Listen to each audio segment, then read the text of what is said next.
BNP জনগণের ভোটে ক্ষমতায় গেলে বাজেটে শিক্ষা খাতে সর্বোচ্চ বরাদ্দ দেওয়া হবে বলে জানিয়েছেন দলের ভারপ্রাপ্ত চেয়ারম্যান তারেক রহমান। প্রতিযোগিতামূলক বিশ্বে সম্মানের সাথে টিকে থাকতে শিক্ষার্থীদের যথোপযুক্ত কারিগরি শিক্ষায় শিক্ষিত হতে হবে বলেও উল্লেখ করেন তিনি। কিশোরগঞ্জে 31 দফা আলোকে মেধাবৃত্তি প্রদান অনুষ্ঠানে ভার্চুয়ালি যুক্ত হয়ে এসব কথা বলেন তিনি। তারেক রহমান আরও বলেন, শিক্ষা প্রতিষ্ঠানে নিরাপদ ক্যাম্পাস গড়া ও রাষ্ট্রের সার্বিক উন্নয়নের জন্য 31 দফা ঘোষণা করা হয়েছে। প্রতিনিধি আব্দুল্লাহ আল মামুনকে সঙ্গে নিয়ে ইউসুফ আলী রিপোর্ট।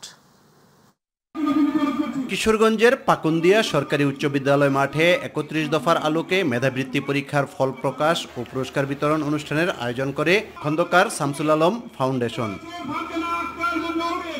অনুষ্ঠানে অনলাইনে যুক্ত হয়ে বিএনপির ভারপ্রাপ্ত চেয়ারম্যান তারেক রহমান বলেন, আর্টিফিশিয়াল যুগে টিকে থাকতে নিজেদের দক্ষ করে গড়ে তুলতে হবে।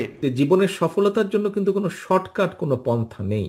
এখন তোমাদের হাতের কাছে হয়তো নানা রকম ইলেকট্রনিক্স গ্যাজেট থাকে, বিভিন্ন জনের হাতে স্মার্টফোন, ল্যাপটপ, ট্যাবলেট, ফলে প্রয়োজনীয় বা অপ্রয়োজনীয় নানা কিছু অনেক সময় দেখতে দেখতে সময় অপচয় হয়ে যায়।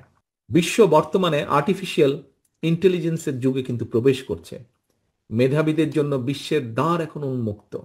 প্রতিযোগিতামূলক এই বিশ্বে সম্মানের সঙ্গে যদি তোমাদেরকে টিকে থাকতে হয়, তোমাদেরকে যথা উপযুক্ত শিক্ষায় কিন্তু শিক্ষিত হতে হবে, জ্ঞানে বিজ্ঞানে পারদর্শী হতে হবে, ব্যবহারিক এবং কারিগরি শিক্ষায় দক্ষ হতে হবে। মেধা বিকাশের জন্য সঠিক পরিচর্যা প্রয়োজন বলে উল্লেখ করেন তিনি। ইনশাআল্লাহ দেশে আসলে আমি বিশ্বাস করি সকলের সাথে সামনাসামনি বসে আবার কথা বলতে পারবো, কিভাবে আমরা দেশকে পুনর্গঠন করব, কিভাবে আমরা দেশকে সামনে এগিয়ে নিয়ে যাব, কিভাবে তোমাদের ভবিষ্যৎকে আরো মজবুতভাবে আমরা তৈরি করতে পারবো, আমরা এগুলো নিয়ে আলোচনা করতে পারবো। সময়ের সাথে তাল মিলিয়ে শিক্ষাকে আরো উন্নত করতে অভিজ্ঞদের কাজে লাগানো হবে বলে উল্লেখ করেন বিএনপির ভারপ্রাপ্ত চেয়ারম্যান তারেক রহমান।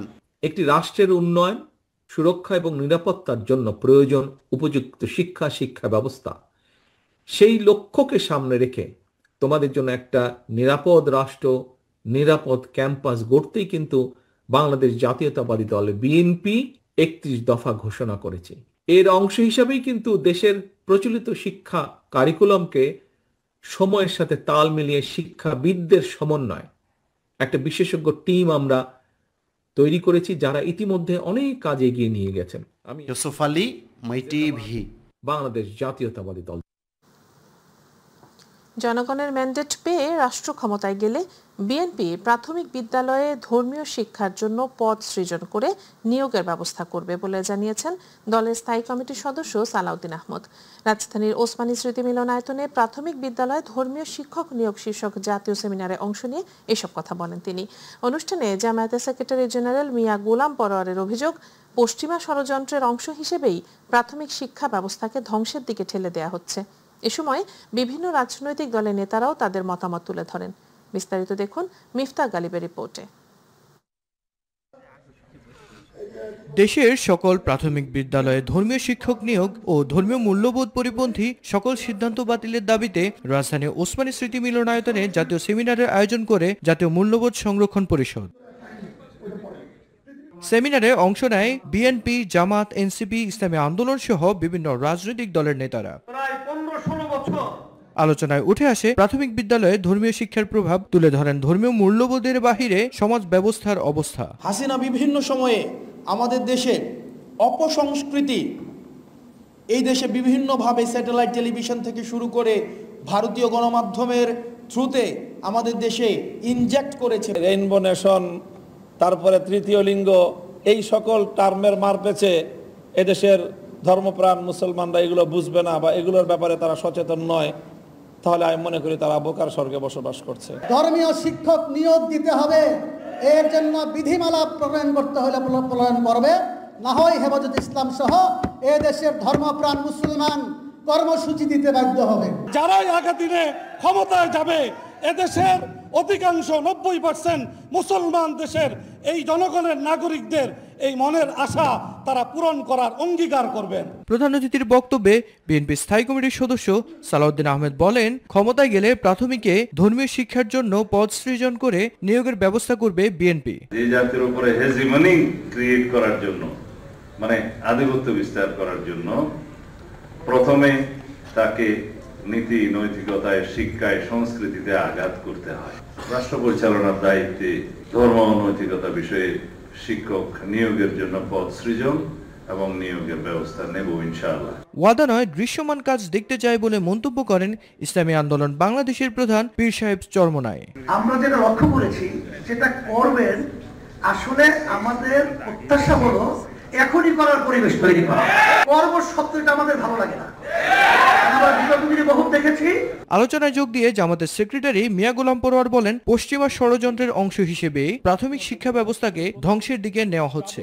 আল্লাহ যেভাবে যাকে সৃষ্টি করেছেন কৃত্রিম উপায়ে মেডিকেল সার্জারি করে আপনি ট্রান্সজেন্ডারের নামে আর একটা হারাম কবিরা গুনার কাজ করাবেন, এই শিক্ষা দিয়ে ফাউন্ডেশনকে আপনি নষ্ট করবেন। ইউ হ্যাভ নো রাইট, আপনার কোনো অধিকার নেই। বিভাজনের রাজনীতি হলে আরেকটি ফ্যাসিবাদের জন্ম নিবে জানিয়ে ধর্মীয় মূল্যবোধ অটুট রেখে কাজ করবে বলে অঙ্গীকার করেন রাজনৈতিক দলের নেতারা।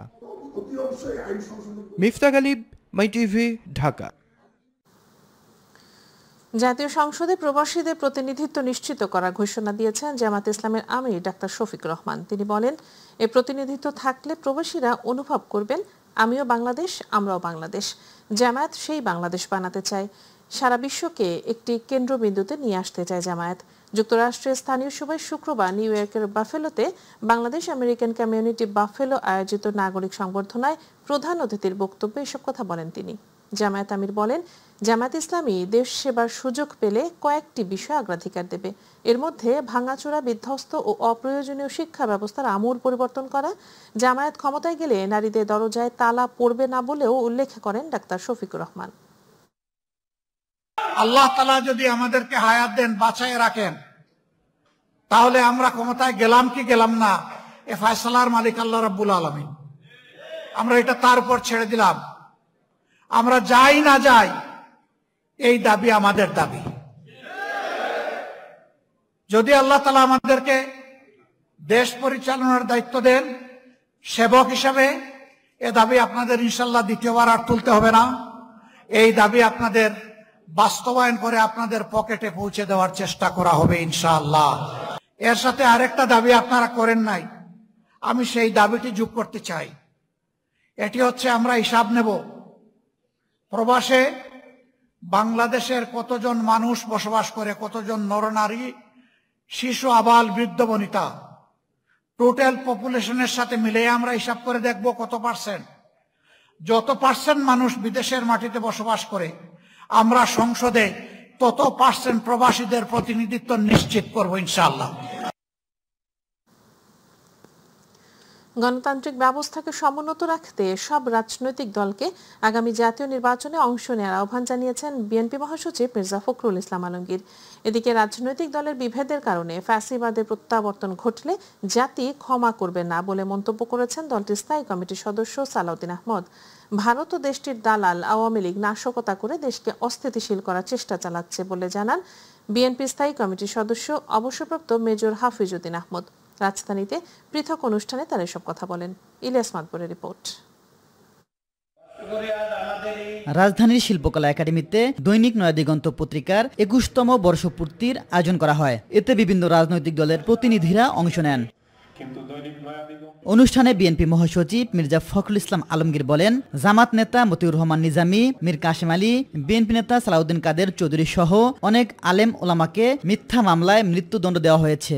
আমরা মনে করি এই সকলের কাছে গ্রহণযোগ্য নির্বাচনের মধ্য দিয়েই আমরা কিন্তু একটা গণতান্ত্রিক ব্যবস্থাতে ফিরে যাওয়ার সুযোগ পাব। আমি আহ্বান রাখবো সকল রাজনৈতিক দলের কাছে যে আমাদের ছোটখাটো সমস্যা এগুলোকে দূরে রেখে গণতান্ত্রিক ব্যবস্থাটাকে আমরা ফিরিয়ে আনার জন্য সবাই এই নির্বাচনে অংশ নেই। একই অনুষ্ঠানে বিএনপির স্থায়ী কমিটির সদস্য সালাউদ্দিন আহমেদ বলেন, ফ্যাসিবাদের প্রত্যাবর্তন ঠেকাতে রাজনৈতিক দলগুলোর ঐক্যের বিকল্প নেই। আদর্শিক পার্থক্য থাকা সত্ত্বেও দেশের প্রশ্নে, এই দেশের গণতন্ত্র, স্বাধীনতা, সার্বভৌমত্বের প্রশ্নে সবাই আমরা ঐক্যবদ্ধ থাকব এবং ঐক্যবদ্ধ থেকেই আমরা ফ্যাসিস্ট আওয়ামী লীগের প্রত্যাবর্তনের সমস্ত দরজা বন্ধ করব। ঢাকা রিপোর্টার্স ইউনিটিতে লেবার পার্টির ৪৮তম প্রতিষ্ঠা বার্ষিকী উপলক্ষে আয়োজিত সমাবেশে বিএনপির স্থায়ী কমিটির সদস্য হাফিজউদ্দিন আহমেদ বলেন, বিএনপি জোটের অধীনে যারা নির্বাচন করবে তাদের ধানের শীষ প্রতীক দেওয়ার জন্য কমিশনে আবেদন করা হবে। নির্বাচনকে বিলম্বিত করার জন্য, বিঘ্নিত করার জন্য কিংবা না করার জন্য প্রতিবেশী রাষ্ট্র থেকে অনেক পরিকল্পনা দেওয়া হয়েছে। এই দেশেও দু একটি রাজনৈতিক দল সেই পরিকল্পনা বাস্তবায়ন করার জন্য চেষ্টা করে যাচ্ছে। ইতিমধ্যে বিমানবন্দরে আগুন, অন্যান্য এলাকাতে যে আগুন দিয়েছে, অনেকে সন্দেহ করে যে তাদের হাত এখানে থাকতে পারে। হয় প্রতিবেশী রাষ্ট্র কিংবা তাদের দালাল আওয়ামী লীগ, তারা বাংলাদেশের নাশকতামূলক কর্মকাণ্ড চালিয়ে বাংলাদেশের স্থায়িত্ব, বাংলাদেশের স্বাধীনতা, সার্বভৌমত্ব বিপন্ন করতে চায়। নির্বাচন পেছানোর জন্য পিআর দাবি করা হচ্ছে বলেও মন্তব্য করেন হাফিজউদ্দিন আহমেদ। ইলিয়াস মাতবর, মাই টিভি, ঢাকা। জুলাই সনদ যেন কোনো দলের চাপে পড়ে প্রতারণার বস্তু না হয় সে বিষয়ে জাতীয় ঐকমত্য কমিশনকে তাগিদ দেওয়া হয়েছে বলে জানিয়েছেন জাতীয় নাগরিক পার্টি এনসিপি সদস্য সচিব আখতার হোসেন। দুপুরে জাতীয় সংসদ ভবনে ঐকমত্য কমিশনের সঙ্গে বৈঠক শেষে প্রেস ব্রিফিংয়ে একথা জানান তিনি। জুলাই সনদ বাস্তবায়নের স্পষ্ট রূপরেখা পেলে এনসিপি স্বাক্ষরের বিষয়ে সিদ্ধান্ত নেবে বলেও উল্লেখ করেন তিনি। বিস্তারিত জানাচ্ছেন শিমুল খান। জুলাই সনদের বাস্তবায়ন পদ্ধতি, আইনি ভিত্তি সহ বিভিন্ন বিষয় নিয়ে জাতীয় ঐকমত্য কমিশনের সঙ্গে সকালে জাতীয় সংসদ ভবনের এলডি হলে বৈঠক করে এনসিপির একটি প্রতিনিধি দল। বৈঠক শেষে এনসিপির সদস্য সচিব আখতার হোসেন বলেন, জুলাই সনদ বাস্তবায়নের স্পষ্ট রূপরেখা পেলে স্বাক্ষরের বিষয়ে সিদ্ধান্ত নেবে এনসিপি। জুলাই সনদ বাস্তবায়নের যে আদেশ, সে আদেশের ড্রাফট, সে আদেশের বিষয়বস্তু, সে আদেশের পরিধি, প্রত্যেকটা জিনিস জাতির কাছে উপস্থাপন করতে হবে।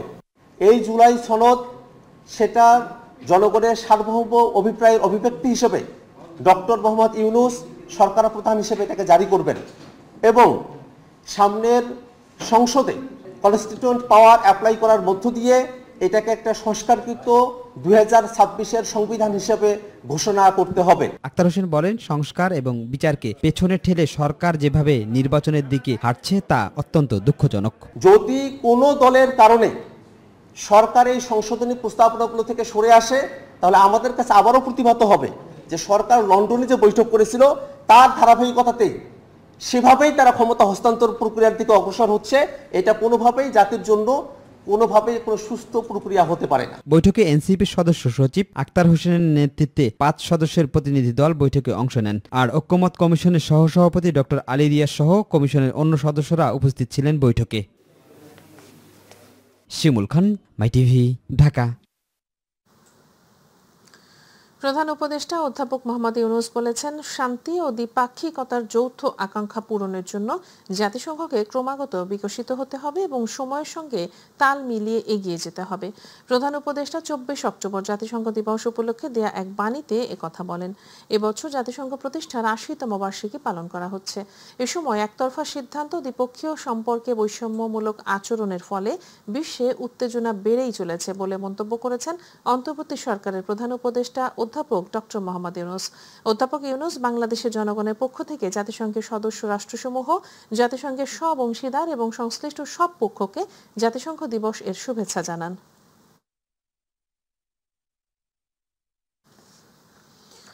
হযরত শাহজালাল আন্তর্জাতিক বিমানবন্দরের কার্গো ভিলেজে অগ্নিকাণ্ডের ঘটনার তদন্তে 4টি দেশকে আমন্ত্রণ জানানো হয়েছে বলে জানিয়েছেন স্বরাষ্ট্র উপদেষ্টা অবসরপ্রাপ্ত লেফটেন্যান্ট জেনারেল জাহাঙ্গীর আলম চৌধুরী। হযরত শাহজালাল আন্তর্জাতিক বিমানবন্দরের সাম্প্রতিক অগ্নিকাণ্ডে ক্ষতিগ্রস্ত কার্গো ভিলেজ ও ই গেট পরিদর্শন শেষে সংবাদ সম্মেলনে তিনি একথা বলেন। এছাড়া রেমিটেন্স যোদ্ধাদের পাসপোর্ট সংক্রান্ত ভোগান্তি কমাতে সরকার পদক্ষেপ নেবে বলেও আশ্বাস দেন তিনি। এ সময় বাংলাদেশ বেসামরিক বিমান চলাচল বেবিচক কর্তৃপক্ষের chairman air vice marshal Mohammad Mostafa Mahmud Siddique সহ অন্যান্য কর্মকর্তারা উপস্থিত ছিলেন। কোনো অব্যবস্থান না থাকে, এই জন্য আমরা 4টা দেশের ইনভাইট করছি তাদের আসার জন্য। ইংল্যান্ডকে ইনভাইট করা হয়েছে, আপনার অস্ট্রেলিয়ারে ইনভাইট করা হয়েছে, চায়নারে ইনভাইট করা হয়েছে, টার্কিরে ইনভাইট করা হয়েছে। তাদের স্পেশালিস্ট আমরা আনতে চাচ্ছি, তারা একটা ইনভেস্টিগেশন করে মানে কারণটা কি এবং কে দায়ী এটা তারা বের করতে পারে। ইলেকট্রনিক গেট এটা কত তাড়াতাড়ি আমরা এখানে চালু করতে পারি এই ব্যাপারে আলোচনা করা। যারা রেমিটেন্স যোদ্ধা তারা কিন্তু সব সময় পদে পদে তাদের কষ্ট হয়, এই জন্য তাদের বিদেশে যেন পাসপোর্ট যারা ওখান থেকে নেয় তাদের এখানে অনেক সময় একটু বেশি টাকা দিতে হয়, ওটারে কিভাবে কমায় আনা যায় এই ব্যাপারে আপনাদের আলোচনা করা। বিএনপির ভারপ্রাপ্ত চেয়ারম্যান তারেক রহমান কর্তৃক ঘোষিত রাষ্ট্র মেরামতের 31 দফা সম্পর্কে নারীদের সচেতনতা সৃষ্টির লক্ষ্যে বরিশালে নারী সমাবেশ হয়েছে। জাতীয়তাবাদী নারী ও শিশু অধিকার ফোরামের আয়োজনে বাবুগঞ্জ উপজেলার রহমতপুর বালিকা মাধ্যমিক বিদ্যালয় মাঠে এই নারী সমাবেশ অনুষ্ঠিত হয়। বাবুগঞ্জ উপজেলার সাবেক মহিলা দলের সহ সভাপতি কুলসুম বেগমের সভাপতিত্বে প্রধান অতিথি ছিলেন বিএনপি স্থায়ী কমিটির সদস্য বেগম সেলিমা রহমান। এ সময় তিনি বলেন, একটি ডাইনি সরকার এতদিন বাংলাদেশে নির্যাতন চালিয়েছে, দেশের মানুষ স্বৈরাচার সরকারকে পালাতে বাধ্য করেছে। সভায় অন্যান্যের মধ্যে বক্তব্য রাখেন জাতীয়তাবাদী আইনজীবী ফোরামের যুগ্ম সাধারণ সম্পাদক ব্যারিস্টার মনিরুজ্জামান আসাদ, উত্তর জেলা বিএনপি সাংগঠনিক সম্পাদক আব্দুল সাত্তার খান, সাবেক বাবুগঞ্জ উপজেলা বিএনপির সভাপতি ইসরাত হোসেন কুচি, সাবেক বিভাগীয় সাংগঠনিক সম্পাদক স্বেচ্ছাসেবক দল JM আমিনুল ইসলাম লিপন। সমাবেশে সঞ্চালনা করেন মহিলা নেত্রী কাকলি আক্তার।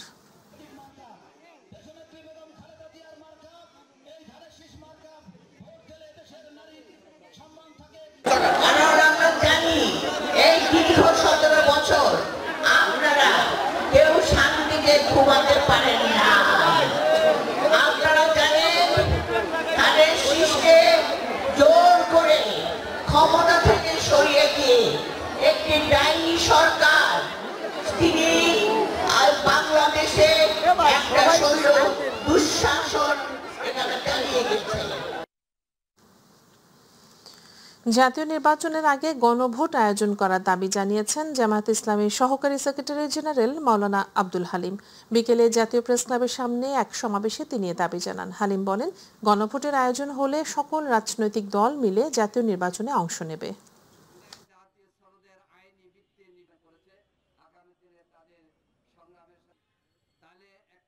নভেম্বর মাসের মধ্যে গণভোট দিয়ে গণভোটের আয়োজন করুন। ফেব্রুয়ারিতে সকল দল মিলে, ফেসিবাদ বিরোধী সকল দল মিলে আমরা নির্বাচন করব ইনশাআল্লাহ। যুক্তরাষ্ট্র ও বাংলাদেশের মধ্যে স্বাক্ষরিত সমঝোতা স্মারকের আলোকে বাংলাদেশ প্রথমবারের মতো যুক্তরাষ্ট্র থেকে গম আমদানি করছে। খাদ্য মন্ত্রণালয়ের জনসংযোগ কর্মকর্তা ইমদাদ ইসলাম স্বাক্ষরিত এক বিজ্ঞপ্তিতে জানানো হয় এ তথ্য। এতে বলা হয়, চুক্তির আওতায় মোট 4,40,000 মেট্রিক টন গম আমদানি করা হবে, যার প্রথম চালান হিসেবে 56,959 মেট্রিক টন গম নিয়ে MV নর্থ স্ট্রাইড নামক জাহাজটি শনিবার চট্টগ্রাম বন্দরে বহির্নোঙরে পৌঁছেছে। মূলত বাংলাদেশ সরকারের খাদ্য মন্ত্রণালয়ের অধীন খাদ্য অধিদপ্তর ও যুক্তরাষ্ট্রের কৃষি মন্ত্রণালয়ের মধ্যে সম্পাদিত চুক্তি মোতাবেক এই গম আমদানি কার্যক্রমটি চলমান রয়েছে। বর্তমানে দেশে বছরে গড়ে 80 লাখ টনের বেশি গমের চাহিদা রয়েছে। এতে দেশে 11 লাখ টনের মতো গম উৎপাদিত হয়। বাকি গম আমদানি করতে হয় বিশ্বের নানা দেশ থেকে। বাংলাদেশ তার চাহিদার অর্ধেকেরও বেশি গম আমদানি করে থাকে রাশিয়া থেকে।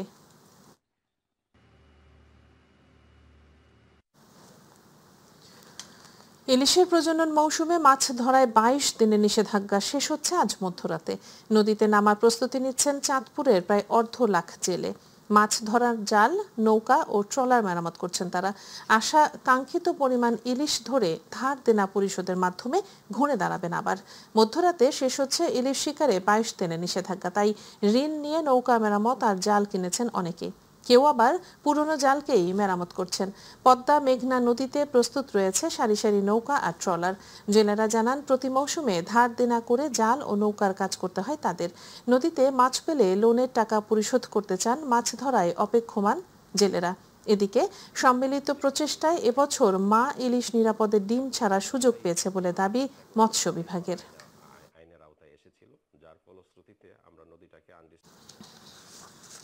চুয়াডাঙ্গা জেলার দামুড়হুদা উপজেলার দর্শনা স্থলপথ ICP সীমান্তে ভারতীয় সীমান্তরক্ষী বাহিনী BSF দীর্ঘ প্রক্রিয়ার পর ভারতে আটক 31 জন বাংলাদেশিকে আনুষ্ঠানিকভাবে হস্তান্তর করেছে।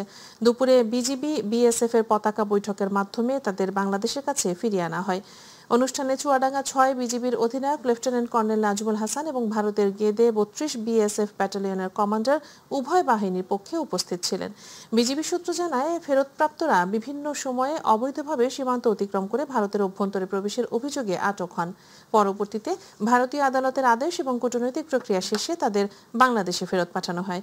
লেফটেন্যান্ট কর্নেল নাজমুল হাসান জানিয়েছেন, ফেরত আসা ৩১ জনের মধ্যে পুরুষ ১৩, নারী ১৫ ও শিশু রয়েছেন ৩ জন। তারা ভারতের বিভিন্ন কারাগারে দীর্ঘদিন আটক ছিলেন। আনুষ্ঠানিকতা শেষে তারা দর্শনা সীমান্ত দিয়ে দেশে আসেন এবং প্রাথমিক জিজ্ঞাসাবাদের পর দর্শনা থানা পুলিশের কাছে তাদের হস্তান্তর করা হয়।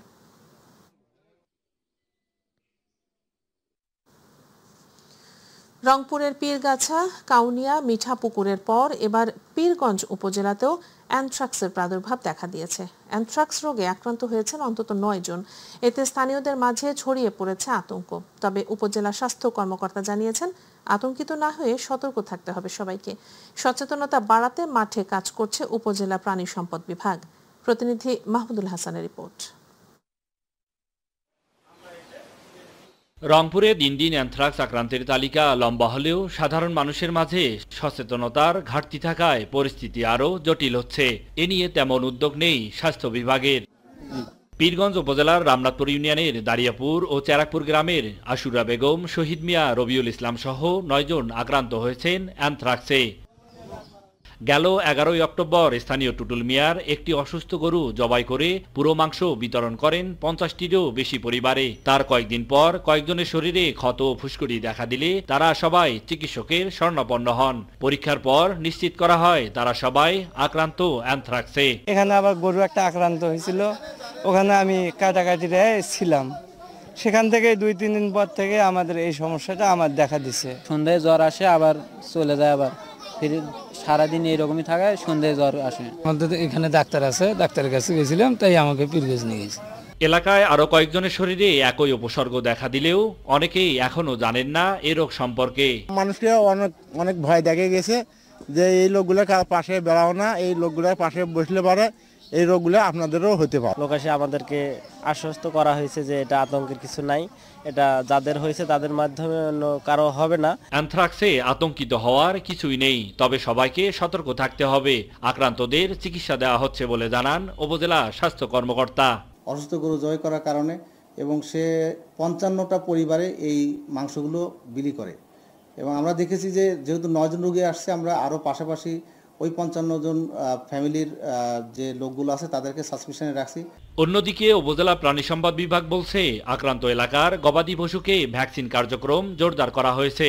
এই রোগটা সম্পূর্ণ প্রতিরোধ করা সম্ভব ভ্যাকসিনেশনের মাধ্যমে। আমরা সুস্থ গরুগুলোকে ভ্যাকসিন করব, তাহলেই এই রোগ প্রতিরোধ করা সম্ভব। অ্যানথ্রাক্স সংক্রমণ ঠেকাতে অসুস্থ পশু যাতে জবাই করে বাজারে মাংস বিক্রি করতে না পারে মাংস বিক্রেতারা, সেজন্য প্রশাসন সহ সংশ্লিষ্টদের সজাগ থাকার আহ্বান। মাহমুদুল হাসান, মাই টিভি, রংপুর।